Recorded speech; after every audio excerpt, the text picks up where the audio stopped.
Well, I've done quite a bit of work out here since I last posted, and I shot video along the way, but to be honest with you, I went to edit it and made myself motion sick just trying to edit the stuff, so I didn't want to use as much of that footage as I normally would have.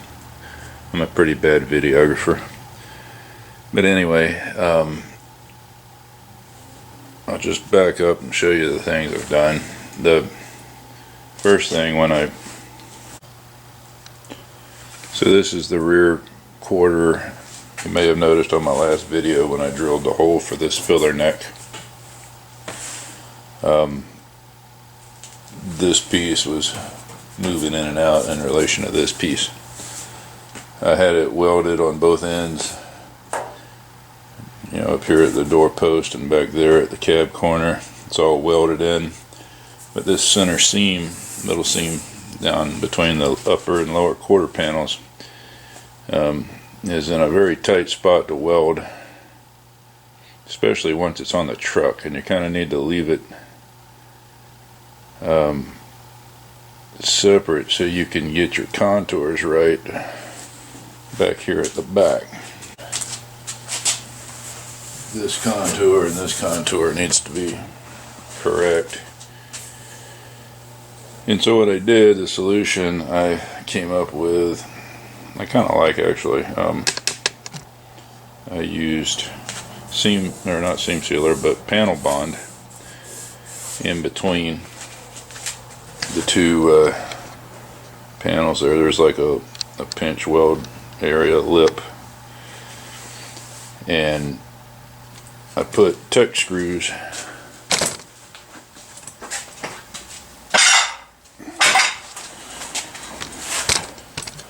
move around here to the inside. You can see the tuck screws I used as a clamp, more or less.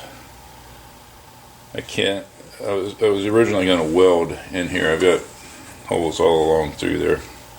I was going to rosette weld down through, but it would have been impossible to really get a good weld in there. I had a little bit of gap to fill and to treat it properly where it wouldn't rust in the future. I really like the panel bond, and I'll show you what I used. So this is what I used. It's 3M panel bond. That's a 08115. It's 2-part.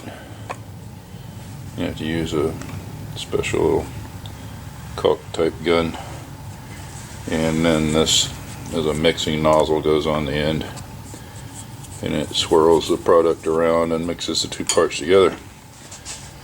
So I put that in. I worked it up into the gap like you would, you know, caulking a crack in concrete, if you would.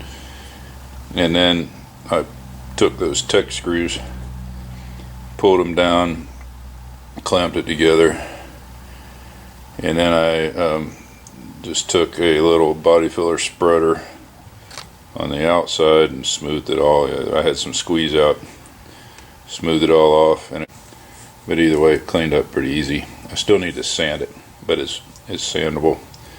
It's got a little bit of flex to it, so I don't think it'll crack. And I don't have a bunch of rosette welds up under in a bad spot that I can't treat, so I don't think I'm ever going to have any rust issues there. So I'm happy with that. It's very strong now. So the next thing I did here, I'm looking up underneath the cowl, up underneath the dash area. Whoops. And you see this insulation, this under cowl insulation is all in place now. I used spray adhesive, which I just use this Permatex I picked up down at Discount Auto Parts. It's a headliner adhesive actually, but it works perfect. Sprayed it on the up under the cowl. I mashed everything off. I got a little footage of that I'll add in. and I also sprayed it on the fuzzy side of the insulation I had ordered. It has like a foil side and a fuzzy side, and the fuzzy side goes up, so I sprayed the product on the fuzzy side, let it sit up, tack up 10 or 15 minutes, whatever the direction said, and stuck it on there, and it's not coming off. Now it's on there. So that was the next thing I did.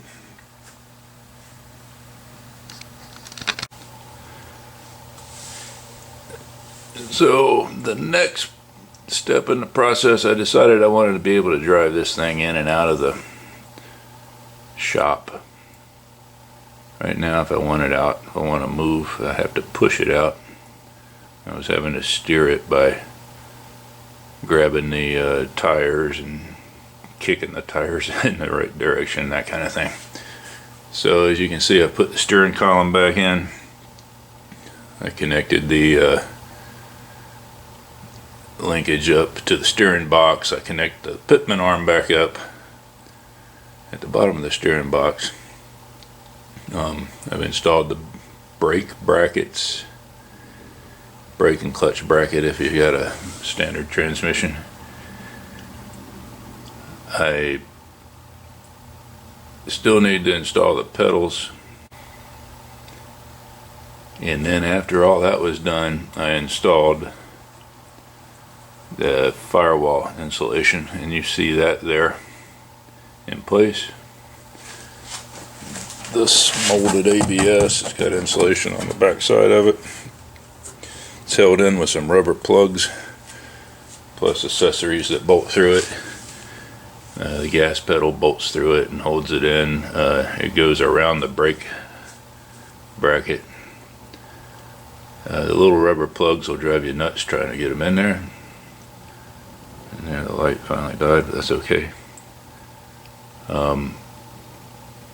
Just put a little silicone grease on them and have at it. You'll eventually get it. And then, as you can see, I've got the wiring harness just laid in here. I've got it through the firewall, the 4 places it goes through the firewall, so I can connect it up. Probably going to change this out. The dash isn't in, so I'm just going to zip tie it up out of the way for now. There again, the object here is just to be able to drive the thing in and out of the garage. I can't put the brake pedal on yet because these little bushings are shot. I've got those ordered. I can't put the accelerator on yet because the accelerator rod boot was shot. So I've got that ordered also. But I'm getting it back. I was trying not to put the steering column in yet because I'm going to paint this the color of the exterior, and I'm not positive what it's even going to be, and I don't want to put the dash in yet because I want to paint that also. So I'm just going to, for the time being, zip this all up. It's a serviceable wiring harness, although I might renew it when I'm finishing up with the project here. And then, of course, I've hooked up the steering linkage, hooked the brake lines back up. I've got my wiring. I kind of retaped it just to make it look a little better. But like I say, I'm probably going to replace that. But got a new voltage regulator coming. That's 2 bolts, 2 screws, easy in replacement. Solenoids in, starters in. So I got to plug up all these. I've got to mount this. I think I'm going to mount it somewhere around in there. Get it away from the exhaust manifolds as far as I can, and also out from under that master cylinder in case it ever drips or anything. I don't want it dripping right on the thing. Pitman arms hooked up underneath. So I've got a bunch of these cables that I need to go ahead and hook up. They go to the engine and down to the transmission, you know, safety start, neutral start switches and things like that. This is to the old ARA air compressor that's not going back in. And then I need to put the exhaust system back on it because I don't want to listen to it deafen me every time I start it. So in order to make this thing run again, the important things are going to be the hook up all the wiring, put the exhaust back on it, check all the fluids. So we'll see how this goes.